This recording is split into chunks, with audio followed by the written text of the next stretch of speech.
La montagne est belle, ça c'est certain, mais nos villes offrent parfois des panoramas tout aussi exceptionnels. La colline de Fourvière à Lyon est un peu la montagne des Lyonnais. On peut pas être plus haut là, hein? Ah, on est arrivé au sommet là. À Grenoble, les sommets se confondent avec la cité et sont omniprésents dans le paysage.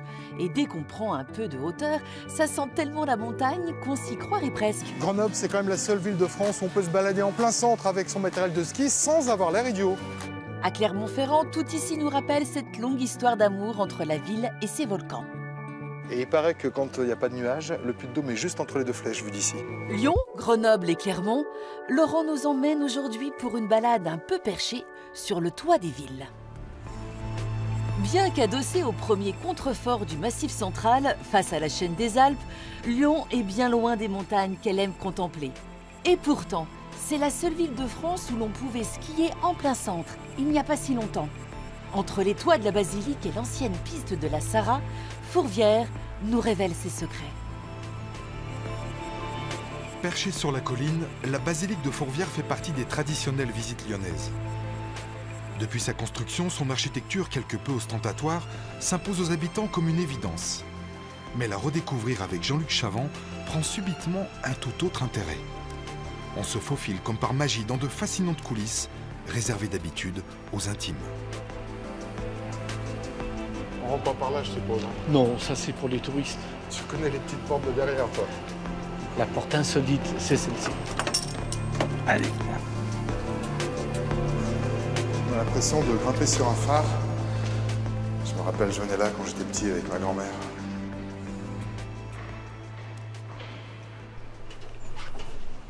C'est étonnant, hein? Ah oui. Jean-Luc connaît tous les secrets de Lyon. Chaque endroit de la ville prend derrière ses moustaches l'arôme d'un conte fascinant, mais authentique. Eh bien, je vais te montrer un truc assez extraordinaire. C'est impressionnant. Ça, c'est la plus belle vue de la Charpente et des dômes. Et ça ressemble à quelque chose d'industriel, post-apocalyptique, enfin on ne sait pas, c'est très étrange. C'est une gare, enfin c'est très 19e, mais c'est quand même curieux pour une église. Bah, surtout quand on sait que là, en dessous, il y a le chœur. Oui. Un chœur que l'on peut découvrir par d'étonnants trous percés sur chaque dôme. Une particularité insolite qui se chuchote entre initiés, pendant que des centaines de milliers de touristes passent chaque année 50 mètres plus bas, sans se douter que l'on puisse les observer discrètement.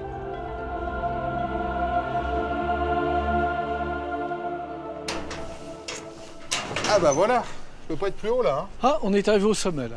Sommet aussi des Alpes hein, qui sont sur cette table d'orientation, le Mont Blanc qui est par On là. voit toujours le Mont Blanc. Souvent en tout cas, le Mont du Châle, le massif des Bauges, les Sept-Lots, le pic de Valoir, les Aiguilles d'Arves, les Grandes Rousses, les Écrins, bref, les plus beaux sommets des Alpes. Et puis si Lyon est souvent, c'est vrai, tournée vers les Alpes, elle est adossée au Massif central qui se trouve juste là, parce que là, eh bien, ce sont les monts du Lyonnais et ça fait partie du Massif central. Exactement, c'est pour ça qu'à Lyon, on a tout. Et même un petit détail bien drôle que tous les Lyonnais connaissent, la Vierge dorée. Regarde sa main droite, elle est disproportionnée. Ouais. Mais c'est ce qu'on appelle le raccourci. Ah oui, les Grecs avaient déjà imaginé vue ça. De Lyon. Exactement. Et donc à l'époque, on avait imaginé cette statue sans 3D, sans ordinateur, sans rien. C'est quand même très très fort. Ouais.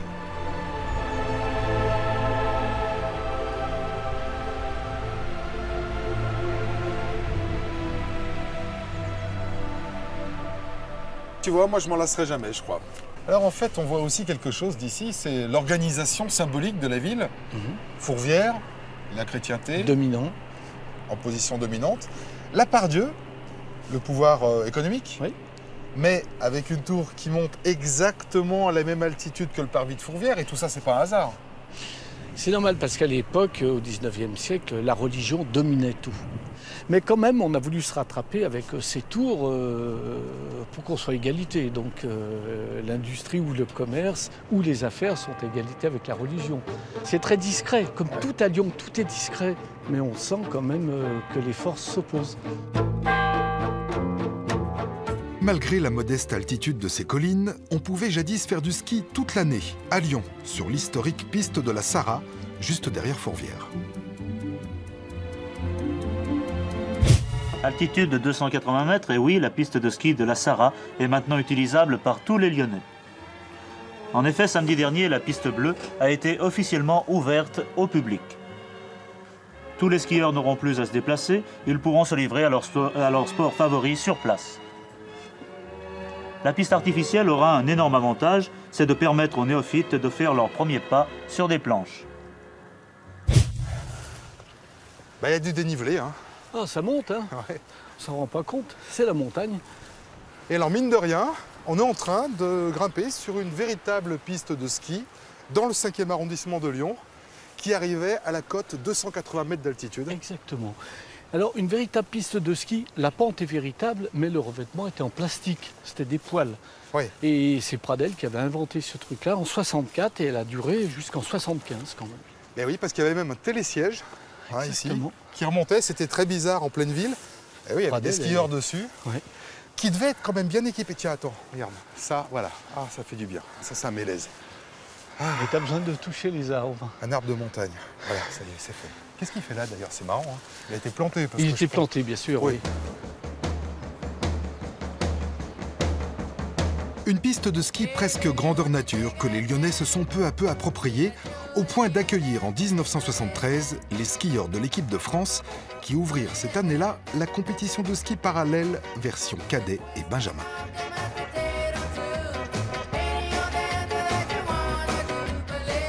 Alors moi, je l'ai vu, cette piste, mais j'ai jamais fait de ski ici. Mais toi, tu y as skié. J'ai skié parce que d'une part, j'ai passé toute mon enfance ici et mon père était fabricant de ski. Ah Alors, oui. je parle le Ah bah, rapport, fallait essayer. Et justement, je t'ai apporté un petit cadeau. Ça. Ah oui. Tu sais ce que c'est? Oui, je sais, moi. À votre avis, c'est quoi? C'est ça, la neige de la C'est Sarah. les deuxième et troisième versions de la piste, puisqu'il y a eu la première bleue. Et je peux te dire, quand on tombait, eh ben, on s'en rappelait longtemps. Oui, oui, c'est même une des raisons pour lesquelles ça n'a pas fonctionné au-delà de quelques années. Parce qu'on se faisait vraiment mal là où on tombait. Oui, il quoi. y a eu quelques mois. Et les semelles de ski, au bout de 3 descentes, ça partait chez mon père qui les réparait. Il a fait fortune d'ailleurs ce jour-là.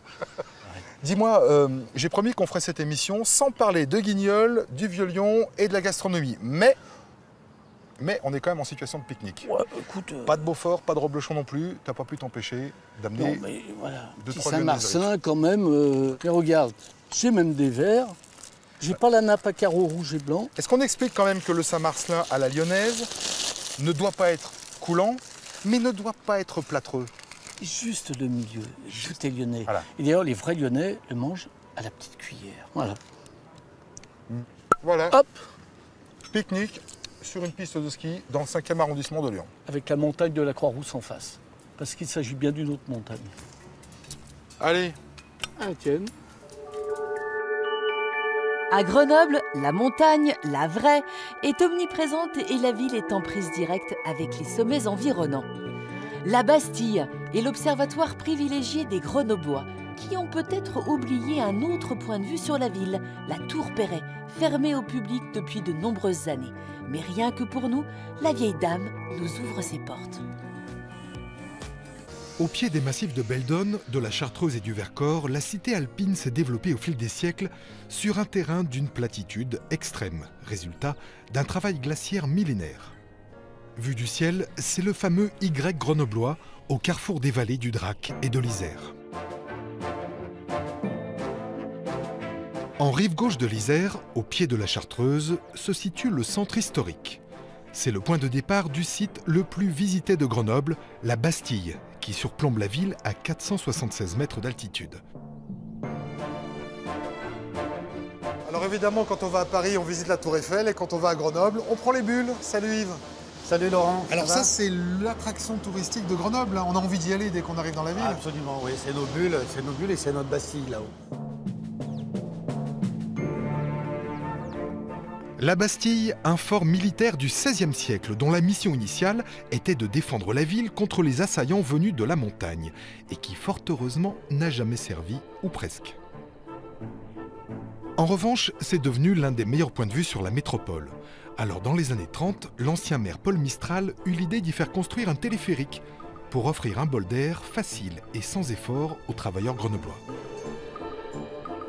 Et donc, alors c'était d'abord pour permettre à tous les gens qui travaillent dans l'agglomération de prendre un peu d'air, d'aller s'aérer sur la Chartreuse, parce que tout de suite, On est en Chartreuse. on est déjà en Chartreuse, Oui, la ça y est, Bastille, on commence c'est là. Hein. Oui, voilà, nous sommes déjà en Chartreuse ici. Ouais. Une fois qu'on a passé l'Isère, c'est les pentes de Et la puis en même temps, Creuse. c'est un attrait touristique important pour la ville, parce que toutes les villes ont un point haut.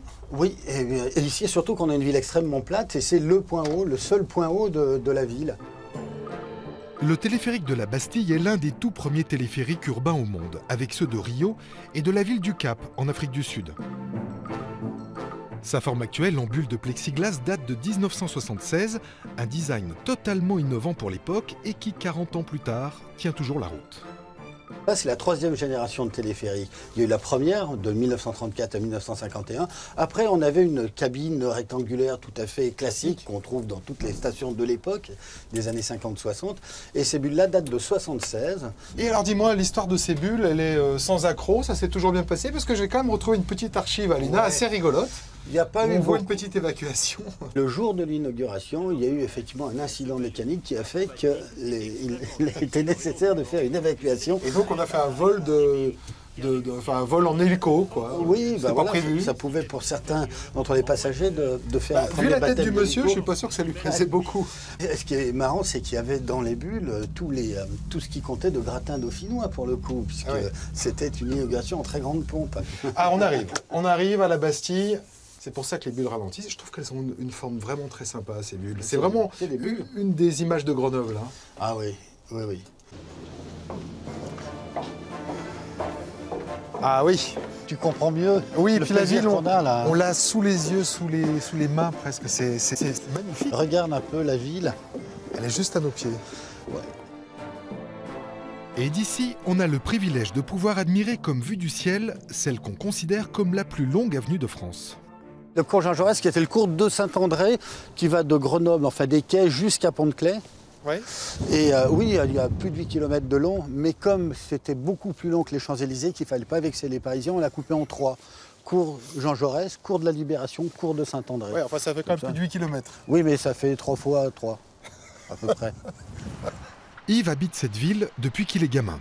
Il a grandi ici, dans les montagnes alentours, et dirige aujourd'hui l'Office du tourisme. Un directeur atypique, passionné de montagne avant tout, comme beaucoup de Grenoblois. En quoi est-ce que c'est vraiment une ville de montagnards? Moi, je dirais plutôt que Grenoble est une ville de pratiquants de la montagne. Il n'y a pas de Grenoblois, enfin il y a quelques Grenoblois qui vont pas en montagne bien sûr, mais quand on vient à Grenoble, quand on est un néo-Grenoblois, on vient pour la montagne. Et en fait, il y a un syndrome à Grenoble que j'appelle volontiers le syndrome de l'ingénieur à Grenoble. C'est celui qui va bosser dans son labo ou dans son entreprise ou au CEA et qui, avant d'aller bosser, quand c'est l'hiver, il va faire un petit cham-chaud dans ski de randonnée. Et après le boulot, il va peut-être monter au vent aussi. Et puis il court à la Bastille. Le Grenoblois a besoin de nature. Et le néo-Grenoblois est venu pour ça.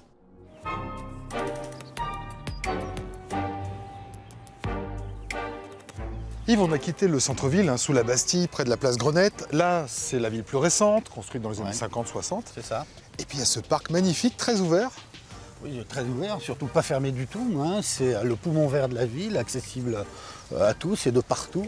En plus, c'est un espace vert qui vit le jour, qui vit la nuit. Les gens viennent faire du sport, ils viennent se rencontrer, ils font des pique-niques, ils font la fête le soir. Surtout quand Ils se sont appropriés vraiment. Hein. Ah oui, C'est un lieu de vie pour les Grenoblois. C'est un vrai lieu de vie. Il y en a d'autres dans Grenoble, et là, il se passe énormément de choses. Voilà, et c'est des choses qui se passent de manière très spontanée. On se retrouve ici. Et alors il y a cette grande tour dont on se demande à quoi elle sert. Eh ben, quand elle a été rien. construite, à rien. Quand elle a été construite en 1925 pour l'exposition internationale du tourisme et de la houille blanche, Auguste Perret, qui a édifié cette tour, a dit bon, ben, c'est la tour pour regarder les montagnes. Donc elle sert à quelque chose quand même. Elle sert à aller voir les montagnes. Et moi j'ai bien envie d'y aller. Et ça serait une première parce que les Grenoblois n'y ont plus accès depuis très longtemps. Depuis 1960, les ascenseurs sont tombés en panne et depuis, la tour est inaccessible Et au ben nous, public. on va y aller. Là. Allons-y.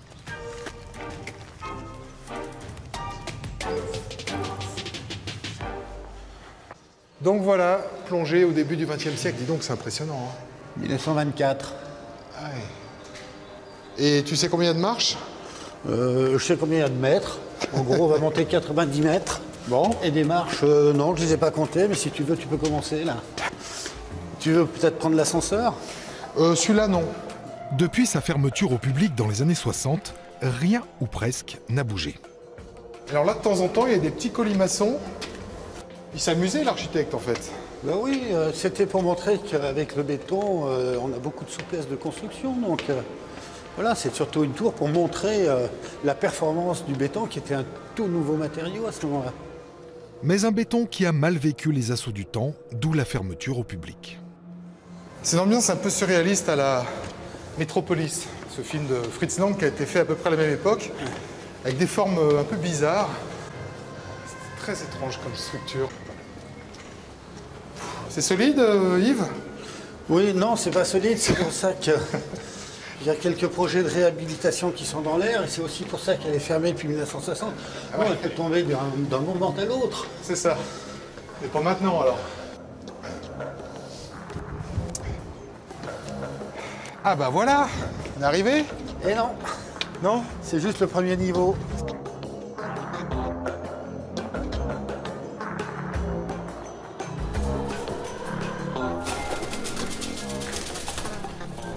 Quand il n'y en a plus, il y en a encore. Va-t'en mon petit, va-t'en, je vais passer. On a Oui, fait oui, une je partie sais, qui est plus étroite là. Ah oui, oui. Tout là-haut, le vide se creuse. Là, ce sont les derniers mètres. Et le vent nous accueille comme au sommet d'une montagne. Alors là, c'est le sommet. Ah oui. Ah ouais, quand même. Admirer les montagnes depuis le centre-ville, telle était la mission originale de la tour. Mais aujourd'hui, pas de chance, c'est un peu bouché. Voilà, on a Champs-Rousse juste en face. On fait un effort d'imagination. Donc Champs-Rousse. Ouais. Le Grand Pic de Beldon, on voit normalement la grande Tiens, lance si, de domaine là. ça sort, regarde quand même, quand tu regardes bien. La grande lance de domaine là. Ouais. Clermont-Ferrand, la cité auvergnate est indissociable de ces sommets qui sont pour la plupart d'anciens volcans. Tout ici rappelle le lien étroit entre la lave et la ville, même le caractère volcanique de ses habitants.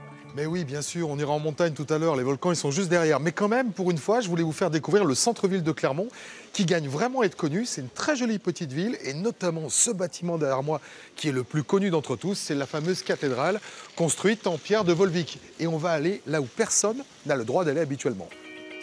Trônant fièrement au centre de la ville, la cathédrale est le monument clermontois. Et nous avons eu l'autorisation exceptionnelle de filmer en son cœur. En voici un avant-goût. Mais avant cela, j'ai retrouvé Ninon, une blogueuse pétillante qui vante sur les réseaux sociaux l'art du bien vivre à Clermont-Ferrand. C'est ce qu'il y a de plus charmant en fait dans la ville, c'est toutes ces petites rues pavées. Regarde, on C'est va vrai, faire t'as la photo. raison, c'est super joli. En plus, c'est nos confrères de la montagne. On se fait un selfie? Allez, on se fait une petite photo Allez. souvenir. Vous ne l'avez peut-être pas remarqué, mais 3 décennies me séparent de Ninon. Alors faire le Jones avec mon smartphone me fait le plus grand bien. Ouais, super. Dis-moi, ici, c'est la place de Jaude, donc c'est le cœur vivant de Clermont. Et il paraît que quand il y a des matchs de rugby, alors c'est la folie totale. Ah là, c'est la folie, c'est rempli de partout, tous en jaune et bleu. Et de voir tout ce monde supporter une même équipe, je trouve que c'est hyper émouvant en fait. Et comment t'appelles cette place-là? J'appelle ça la place de Jaude. De Jaude. Ah, voilà, il y a un grand débat. Alors, c'est comme les Bordelais, le Rhône, la Saône, les Dronnes. Tiens, viens voir. On a un réalisateur qui vient de Bordeaux. Elle est d'accord avec toi, Ninon, hein, elle ne prononce pas les choses comme il faut. Mais moi, je prononce normalement en fait. C'est la normalité, c'est rose, Jaude, jaune. Le Rhône. Un drone. Mais moi, je comprends très bien. Je suis content de la rencontrer tu parce mets en qu'au minorité. moins, elle me soutient. Tu me mets en Merci. minorité. 100%. Non, non, allez, on n'écoute pas ce qu'il dit. Là, c'est la gloire de Clermont, hein, vers Saint-Gétorix. C'est la star locale, c'est le Clermontois des Clermontois qui trône sur la place de Jaude. Si de prime abord, la ville peut paraître parfois un peu austère, elle n'en est pas moins vivante. Une image que Ninon s'est mise en tête de défendre coûte que coûte et de la manière la plus élégante qui soit. Elle est Là, c'est jolie, moi. cette photo, elle est Oui. super. Et tu l'as faite à Clermont? Oui, c'est à Clermont. Et comment tu as commencé ce blog alors? J'ai commencé il y a 3 ans pour dépoussiérer un peu l'image de l'Auvergne parce que j'adore Clermont et je me suis dit Clermont, bon, il ne se passe pas grand-chose un petit peu sur les réseaux sociaux et du coup je me suis dit bah, je vais le faire moi-même. Par fierté pour ta ville. Parce Ouais, qu'en fait, parce que j'aime Clermont. parce que tu aimes cette ville. J'aime cette ville et puis quand j'ai commencé du coup à bouger, partir un week-end à Paris, à Lyon, je me suis dit finalement à Clermont, bah, on n'est pas si mal. Ouais. On a l'essentiel, on a la nature à proximité, on a les petites adresses, la vie de quartier. C'est des photos pleines de charme, de fantaisie. C'est gentil. Non, c'est vrai, j'aime bien. Ouais. Et je me suis dit ça, il faut que je le partage et que je montre aux gens en fait que Clermont, c'est pas juste un champ avec des vaches où on mange du fromage. Il y a aussi des... Même si on mange du fromage. Ah bah évidemment, c'est la base. Et oui, pour le plateau de fromage, il faudra encore patienter. Je retrouverai Ninon un peu plus tard. Alors, retour à la case départ, la fameuse cathédrale construite en pierre de Volvic, une roche extraite des entrailles d'un volcan. L'édifice en impose. Salut Adeline. Salut Laurent. Ça va? Ça va et toi? Ce qui me frappe quand je vois cette cathédrale, c'est la couleur de sa pierre. Ah oui, bien sûr, cette couleur sombre qui est très frappante. Déjà même quand on est à l'extérieur de Clermont, ce contraste avec les toits en tuiles du centre historique de Clermont. Et là, cette pierre sombre. Ah, tu dis sombre ou tu dis pas noir, toi? Bah non, parce que je suis du coin, moi. C'est pour Tu ça. vois, ici, on n'aime pas trop dire qu'elle est noire, elle est grise. Il faut dire qu'elle devient de plus en plus sombre au fil du temps parce qu'elle oxyde en surface. Mais quand on est juste à côté, on voit bien qu'elle est grise, Ouais. mais pas juste gris. Plein de nuances de gris. Dans 50 cette, nuances de gris. C'est ça, c'est ça. Du parvis jusqu'au sommet de ces deux immenses flèches, la lave pétrifiée est absolument partout, faisant de la cathédrale de Clermont un édifice gothique unique au monde. Un bijou architectural dont les lignes de fuite incitent le regard à s'élever vers les cieux. C'est immense. C'est vrai. Il y a quelle hauteur ce plafond là? 48 mètres pour être précis, au niveau du carré du transept où on se trouve. Point culminant de la ville, la cathédrale offre aux visiteurs une vue unique sur Clermont-Ferrand depuis la tour de la Bayette. Encore faut-il avoir le courage d'y monter. Combien tu dis qu'il y a de marche? Un peu plus de 200. Pas grand-chose. Non, rien. Facile. Ah bah voilà. Dis donc, Enfin. Ouais. Ça valait le coup quand même. Ah oui. Et alors, qu'est-ce qu'elles ressortent bien, ces deux flèches-là? Et puis, en fait, il faut imaginer que Clermont, à l'époque, il n'y a pas si longtemps que ça, se limitait à l'endroit où on voit les toits rouges, là, l'hypercentre. Oui, en fait, c'est ça. Là, on est vraiment au cœur du centre médiéval de Clermont. Et au moment où la cathédrale a été construite, au XIIIe siècle, c'est le seul grand bâtiment très imposant qui, bien sûr, impose la présence de l'évêque. Parce que la cathédrale, c'est l'église de l'évêque. Et donc, il faut vraiment imaginer que pour les personnes qui vivaient à ce moment-là, c'est un bâtiment extraordinaire. Et il paraît que quand il n'y a pas de nuages, le puits de Dôme est juste entre les deux flèches, vu d'ici. On va souffler un peu pour que ça se lève, là. Bon, vous pouvez imaginer, quand même, c'est pas compliqué. Vous voyez les deux flèches. Bah, là, au milieu, boum, le puits de Dôme, 1465 mètres. Exactement. Exactement. Et qui est un volcan qui a été explosif, contrairement à la chaîne des puits, où on s'en fout, ça, c'est pas dans le sujet. Hein. Surtout que si Puis tu tu me lances connais rien. là-dessus, j'y connais rien, moi. C'est ce qui me semblait.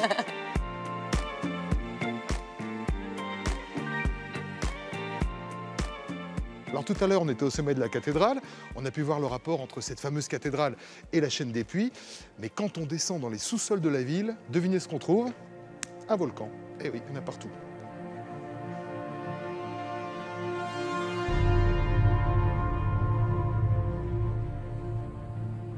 C'est impressionnant, hein, la taille de ces caves. Oui, oh ben ça représente un volume considérable. Quand on lève la tête dans les rues autour de la cathédrale, on voit 4 étages d'immeubles et il y en a autant en dessous. Membre de l'association des Amis des Caves du Vieux-Clermont, Jean-Pierre connaît les sous-sols comme sa poche. Ça va loin comme ça? Et même si je n'en ai pas l'air, me voilà donc rassuré. Alors c'est ça que tu voulais me montrer en fait, Ouais, les dessous voilà. de Clermont. Les dessous de Clermont. Alors là, on est dans ce qu'on appelle le tuf volcanique qui constitue la butte. C'est des retombées d'une succession d'éruptions. Chaque couche qui fait à peu près 20 cm, ça correspond à une éruption et il y en a eu 150. Alors moi je croyais que cette ville était construite près des volcans, elle est construite sur un enfin, volcan. le cratère, c'est la place de Jaude. Ah oui, et enfin à côté quoi. Voilà, c'est peut-être le plus grand cratère d'Auvergne. Ah, ici là? Celui qui a donné ces retombées de... C'est étonnant ça. Mais oui, oui. Mais il y a beaucoup de Clermontois qui ne le savent pas. Bah voilà, bah, ils le sauront. Oui. Ça c'est marrant. Et alors quand même, pour la petite histoire, ça fait peur hein, comme ça. Pour la petite histoire, ces caves, elles servaient à quoi alors? À entreposer quoi? Le vin essentiellement. Et puis après, on les a utilisés pour affiner le fromage. À propos, moi, les caves, ça me creuse. Et ça tombe bien car je retrouve Ninon qui m'a promis une dernière visite dans son magasin préféré. Alors c'est là que tu voulais m'emmener, je suis obligé de te retenir un Ouais, petit tu me peu. retiens parce que là, Elle est je ne dingue. réponds plus de rien. Elle est là. dingue de fromage. Face au fromage, ouais. C'est vrai que c'est quand même Ouais. génial. Hein. Bah là, tu as le meilleur fromage du monde, le Saint-Nectaire. Waouh. D'ailleurs, il y a 5 AOP en Auvergne, est-ce que tu les connais? Mais bien sûr, donc il y a le Saint-Nectaire, la Fombe d'Ambert, le Salaire, le Cantal et le bleu d'Auvergne. Pas mal. Bah attends, On 20 sent ans de que t'aimes France le 3 si je fromage connais pas aussi, les fromages. Et regarde celui-là, là, il est génial aussi. Oui, celui-là, il est super Faut pas rester particulier. trop longtemps ici. Non, là, j'ai faim, ça y est. Alors, juste pour Ninon, mais rien que pour elle, hein, je commande un plateau. Eh ben, merci beaucoup pour cette visite. Oh là là là là. Waouh. Magnifique. Génial. Merci beaucoup. Merci. T'avais raison. Hein. Bon appétit. Ben voilà quoi. La meilleure fromagerie de l'univers. De l'univers, avec les meilleurs fromages. Maintenant, il n'y a plus qu'à goûter. À la tienne. J'ai plus trop envie de parler du coup.